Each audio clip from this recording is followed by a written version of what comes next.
two people could fall in love and be told by society that their love was illegal. Not forbidden by distance.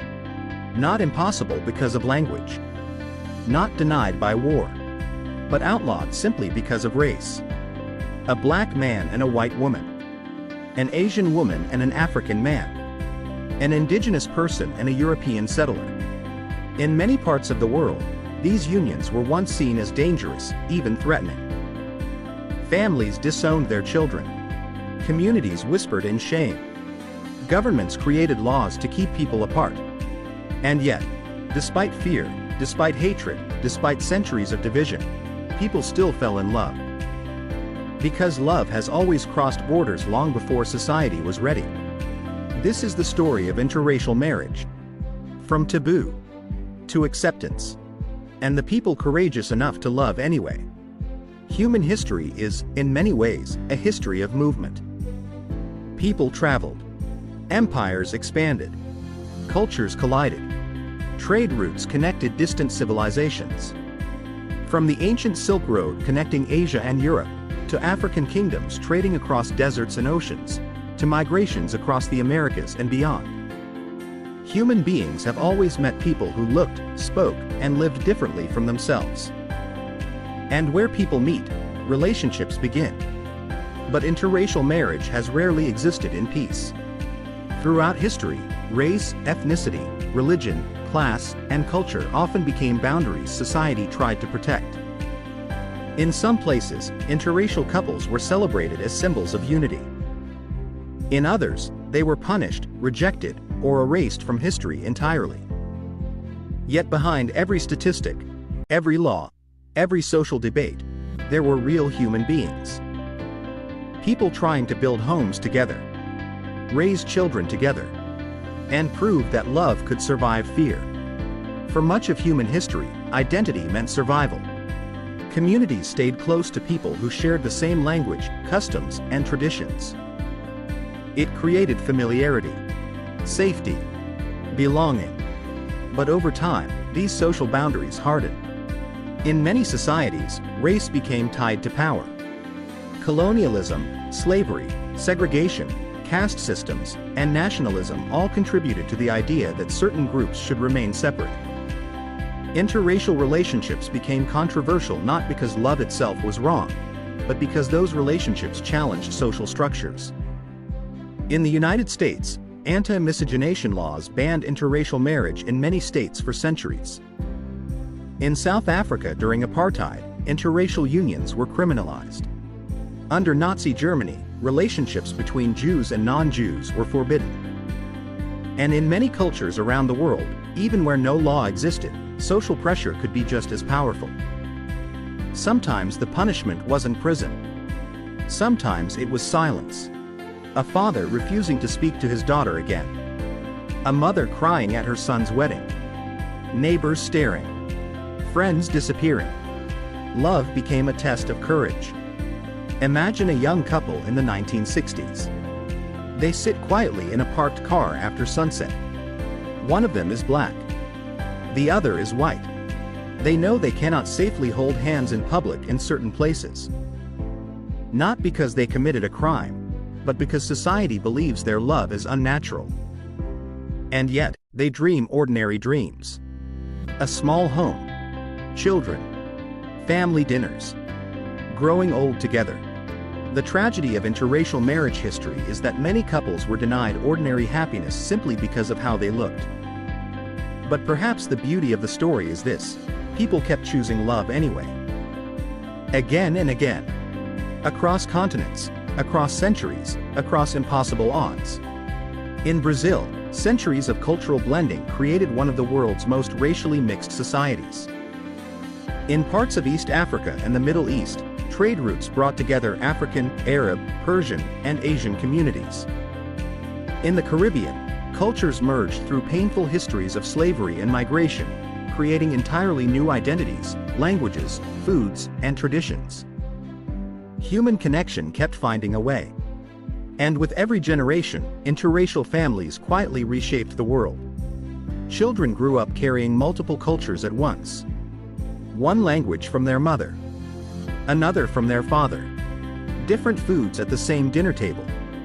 Different traditions during the same holidays. Sometimes confusing. Sometimes beautiful.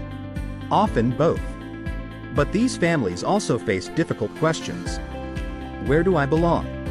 Which side am I supposed to choose? Why do people see me as different?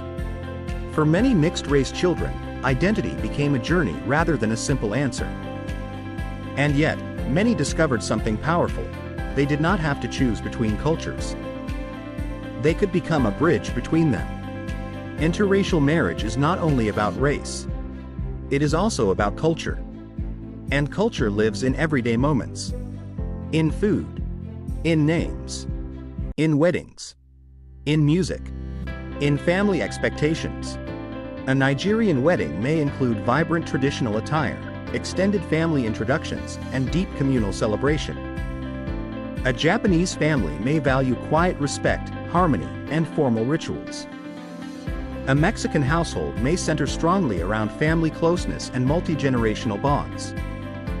An Indian wedding may last several days, filled with symbolism, color, and sacred customs. When two cultures meet inside one relationship, something remarkable happens. People begin learning instead of assuming. One partner tastes unfamiliar food for the first time.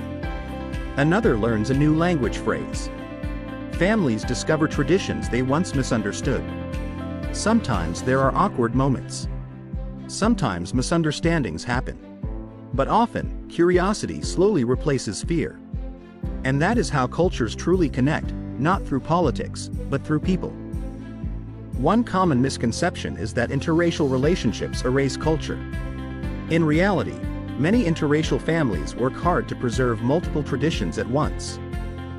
Children may grow up celebrating more than one holiday, speaking more than one language, understanding more than one worldview. Another misconception is that interracial marriage automatically solves racism. It does not. Love between individuals cannot instantly erase generations of prejudice. Some couples still experience discrimination, uncomfortable questions, or social pressure even today. But interracial relationships can humanize people who were once seen only through stereotypes. When cultures become personal, fear often loses its power. There is also the harmful idea that interracial couples are somehow less authentic or abandoning their roots.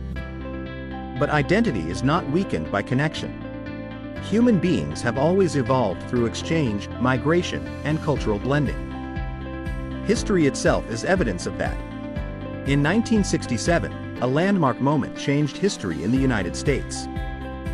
A couple named Richard Loving and Mildred Loving challenged laws banning interracial marriage. Their last name was Loving. And somehow, that felt symbolic. They were not activists seeking fame. They were simply two people who wanted the right to live together peacefully as husband and wife. Their case eventually reached the Supreme Court. And the ruling changed the law across the nation. But beyond the legal victory was something deeply human. The realization that love should not need permission from prejudice. Around the world, similar stories unfolded quietly. Parents slowly accepting their children's partners. Communities becoming more open. Friendships replacing suspicion. Not overnight. Not perfectly. But gradually. And perhaps that is how humanity changes most often. Not through grand speeches alone, but through millions of ordinary people learning to see one another differently. Today, interracial marriage is more visible than ever before. In movies. In neighborhoods. In classrooms. In families. What was once hidden is now increasingly celebrated. But the journey matters. Because remembering this history reminds us how deeply human fear can be, and how powerful human connection can become. Interracial couples did more than challenge social norms.